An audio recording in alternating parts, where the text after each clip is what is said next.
whilst we were on holidays here in Tasmania and we were driving around, an estate agent brought us up into this particular area, and we got out the car and looked across the valley and saw all the beautiful blackwood trees with the cattle roaming the paddocks. It was very green, and then in the other direction we looked across and we could see Table Cape Mountain as well as the ocean right across the hills, and it was just perfect, beautiful. We felt very comfortable and at ease, and we thought this would be a nice place for us to retire to. And we purchased this property 13 months ago here in Prialena. I came out here and viewed this countryside, and I was amazed at the beauty of the place, and so I went back and convinced my wife, Noreen here, what a good thing it would be to live in such a beautiful place, surrounded by beautiful trees, large quantities of wildlife, and above all, beautiful farmers. I chose the lifestyle. I came to Tasmania about 10 years ago, and I have this 8 acres here, and I keep on planting, keep on loving the wildlife, and I guess that's why I'm really here. It's the lifestyle that I've actually enjoy. I regularly see the eagles. 3 or 4 times a year I see the goshawk, and I guess because I've planted more of the bird attracting plants too, the honeybees have come in, and the quolls. I've had both quolls and photographed both quolls. We bought the farm, it would have been about 15 years ago, and it's about 100 acres. When we first came here, it was just all cleared, really. There were 2 trees in the paddocks, and so we've had to fence it off. A priority for us then was basically to fence off the forest because the cattle could move freely to and fro. My family and I came here 9 years ago from New South Wales, and we came to this place because we wanted to find land that had good soil, good rainfall, where we could grow our own food organically.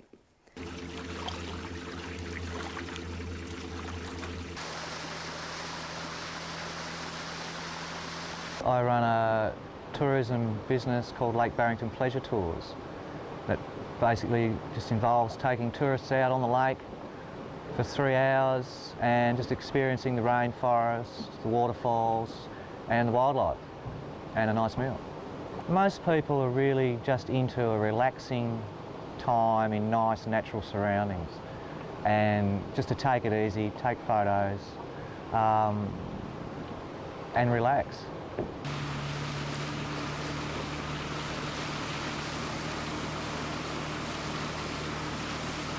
The first 12 months we were here was wonderful. It was exactly how we had planned it to be.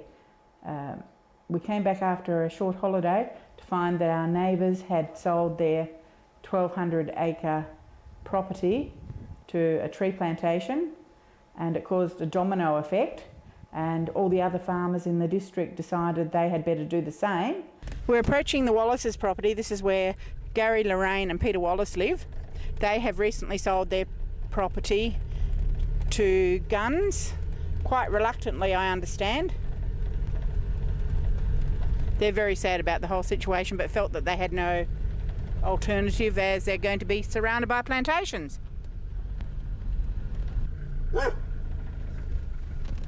I note that their dogs aren't muzzled. Most of the dogs around here at present are muzzled because they're putting the 1080 down.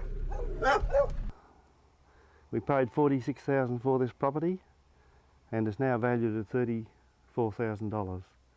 And that in terms is what's happening in Prialena Valley.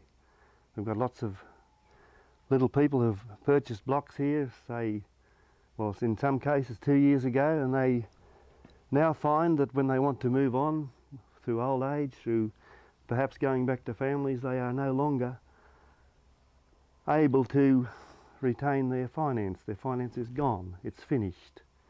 And as I believe, it has finished the hands of wealthy entrepreneurs who care less about small people, not concerned in the slightest.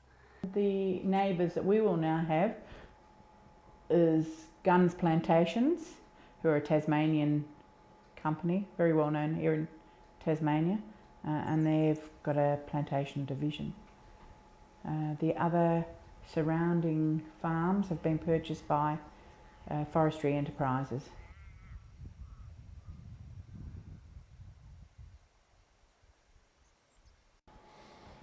It's nothing like farming. It's industrial. It's more industrial than agriculture.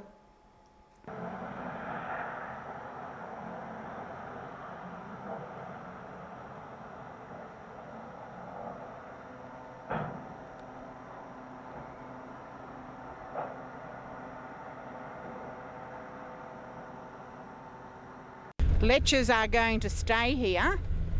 They're the one and only farmer who will be remaining in this district, and he has between 200 and 300 acres. If you notice on the hillside there on the right, left-hand side, on the hillside up there where it's all cleared, that is Mr. Humble's property. That has been cleared over the last month. My main concern of the plantations is the poisoning and the destruction of native bush.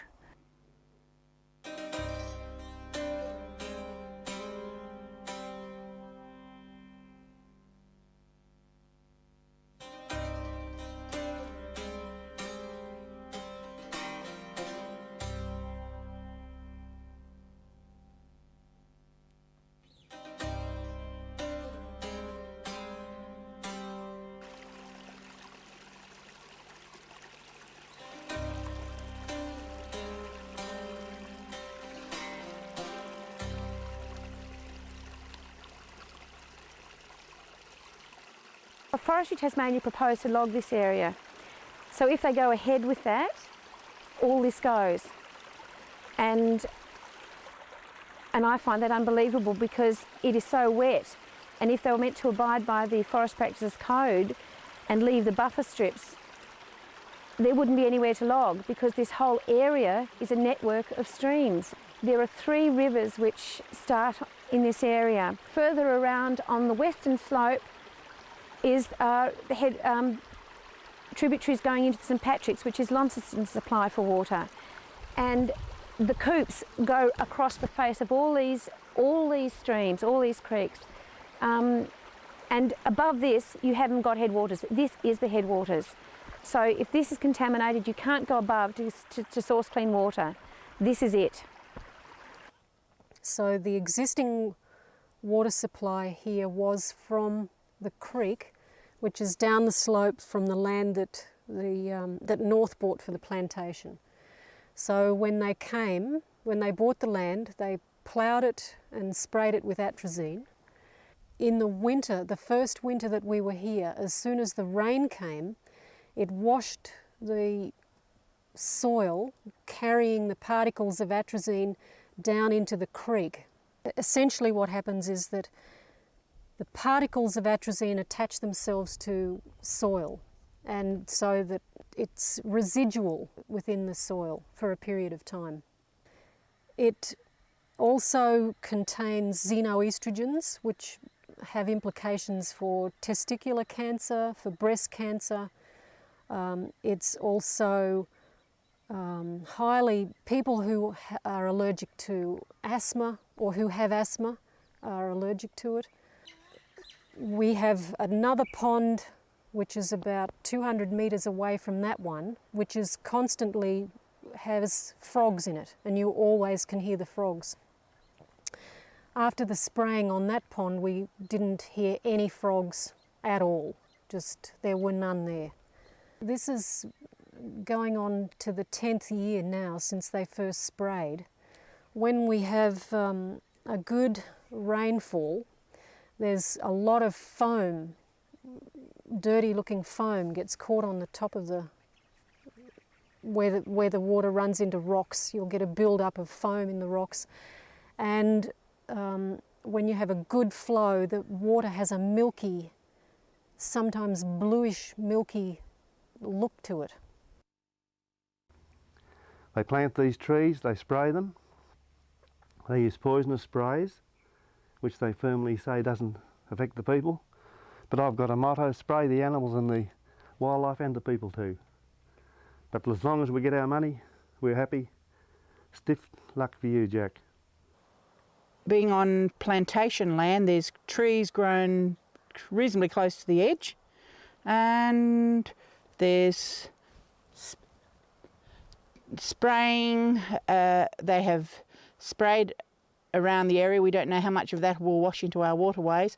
And also, look, this just in this last few days, there's been 1080 baits laid around this area. And we're talking about our domestic water supply here. I don't really know what to expect. 11 weeks after they applied the 1080, we had our first dog died. Simply because we thought at that point the danger had passed, but it obviously hadn't, because she died, and sometime after the second dog died. So the carcasses, until they're completely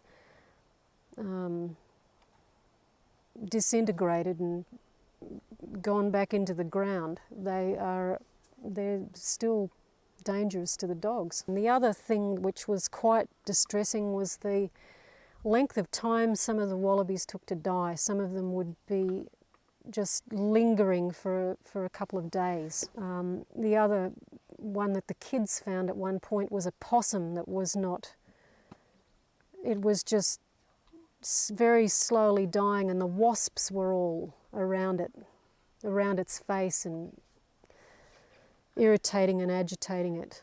And it, you know, it's just quite a distressing thing for them to come upon it and see that. Move over to the right and then back into Parliament lawns quickly, please. Move over to the right and back into Parliament lawns quickly, please. Please move over to the right and back into Parliament lawns quickly, please.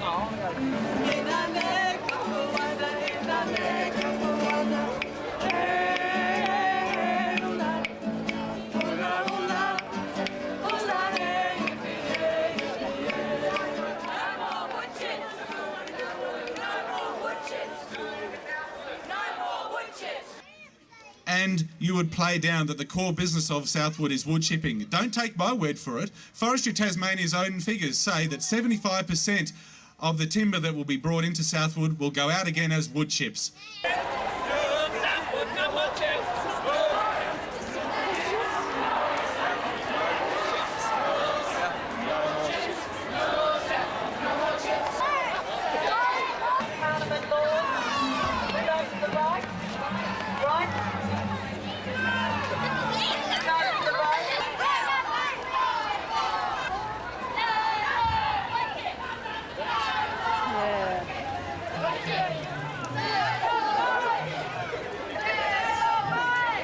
Had to hurriedly cobble together this stupid proposal and the Electrona Port proposal and smother it with spin doctors to try and get us all to be sucked in. And it hasn't worked, because look how many people are here.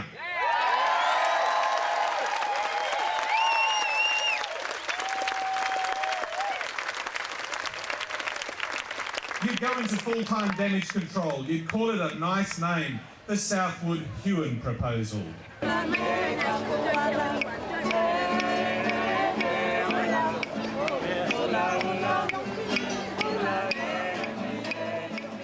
I get a lot of comments that we came down here because Tasmania's advertised and promoted as a wilderness destination.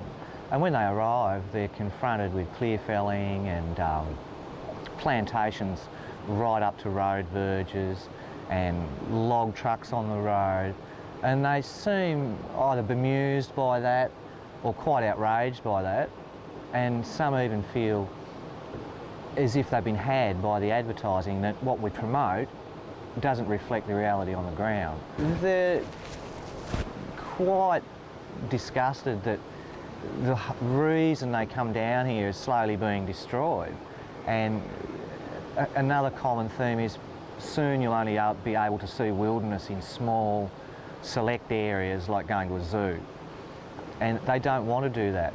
They want to drive through rolling countryside with remnant vegetation, mixed farming enterprises. They don't want to drive through tunnels of trees all planted in straight lines. If we go around here this morning and go for a drive, we'll find that a lot of this area is small block people with blocks of 15 acres, 20 acres, in our case 2 acres. Not very much to be whinging about in a way, but if you stop and think and look around this morning and see what we're looking at, and stop and think what we're going to be looking at in 5 years' time, it's no less than devastating, because the place is finished. It's finished for the sake of money. It certainly started with the school closing and then the church. I guess losing my neighbours is hitting my heart too. Would you like to talk about that? I've had my tears about it. They've been wonderful. They'll still be my friends, but neighbourliness is something you can't estimate what it means to you.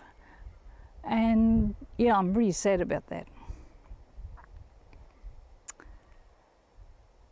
The government isn't considering the ultimate result on Tasmania in, say, 10 years' time, 15 years' time.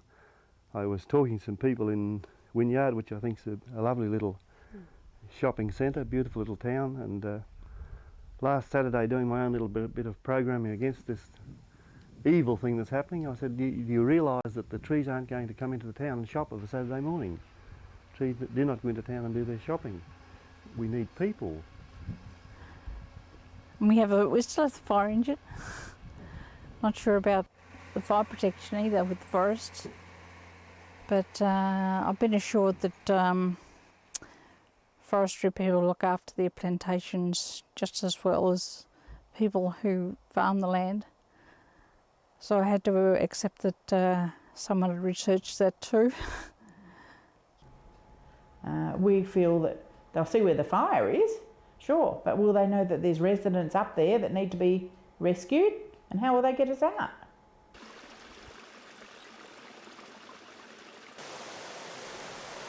Because the report that's been provided by the Forest Practices Board to Forestry Tasmania in no way has given us confidence that what they will do won't negatively impact upon our farm, we've actually commissioned our own reports. Firstly, we had one done through Dr. Owen Ingalls. He is a soil engineer and risk management consultant. He said without doubt chemical contamination will occur within the streams. He also mentioned because the soils are nutrient deficient that it is unlikely that it will even support a plantation. And what they're planning to put here is a plantation of Eucalyptus nitens. We believe that the water will be contaminated. Without doubt, the water quantity is going to be reduced, and we believe it will dry up. And apart from the fact that we face decertification, we don't have water then for our farm. This is where our water comes from. We're 100% dependent upon these forests here. And so, no water, we can't run a farm or live there really. There seems to be a genuine lack of a long-term vision of where Tasmania wants to be as far as service-based industry goes, tourism. You know, in our area, tourism is a large part of what I see as the future for this area. But if all our native forest is clear-felled and replaced by rows of trees, that is just not possible to run an eco-tourism-based industry in that kind of environment. It's not what people want to see. It's industrial forest, it's not real forest. I'd like to see Tasmania move away from a clear-felling, wood-chipping type forest industry, more to see some more value adding here and see some jobs actually created in our local communities through forestry. Every time I drive past Burnie and see all those logs, whole logs on the wall, it's just jobs for local people being exported. There has to be a level playing field between the two parties.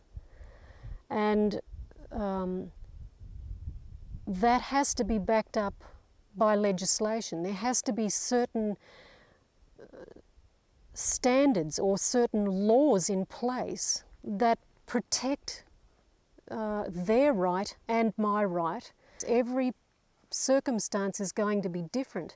So therefore there does need to be a period when both parties come together and say, if they want to establish their plantation, they come to us and say, this is our plan, this is what we want to plant, this is the method by which we're going to plant it. Can you say what you think those impacts are, and is there some way within reason that we can address your concerns? It's very much a community issue. It isn't just Forestry Tasmania versus an organic farm. It involves us all, and the more people find out about what's actually happening, the better. It is about empowering local governments to take on board these issues and to say, no, we've had enough with this. We're not taking it, we refuse to allow this to happen any further. We believe if they can see what is happening up here, then it hopefully will empower them to prevent this type of thing from going ahead, not just here, but all through Tasmania. Once it's happened and it's done, it's too late. There has to be a process in place by which both parties come together and can state their positions and express the consequences of whatever is going to take place. You know, if they were going to put a pig shed up there, they would be expected to deal with the effluent from the pig shed in a particular fashion. You can't get sad or depressed about things like that. It's the world we live in, and I still have to live here. But I'm sure with a bit more will from the state government and the federal government, forestry and all the other enterprises Tasmania needs could coexist very productively. Also, apart from that, I mean, it has cost us dearly health-wise. My husband had a breakdown, and then he, through all the stress, he developed clots, and he spent time in hospital, and it's just been very stressful, very stressing time for us. And this is why we've decided to sell at a loss and go back to WA. So I just love it here. I wouldn't be anywhere else. I don't need to rush and sell and go somewhere else. There's nowhere else I want to be. So my roots just went deeper when the plantations came.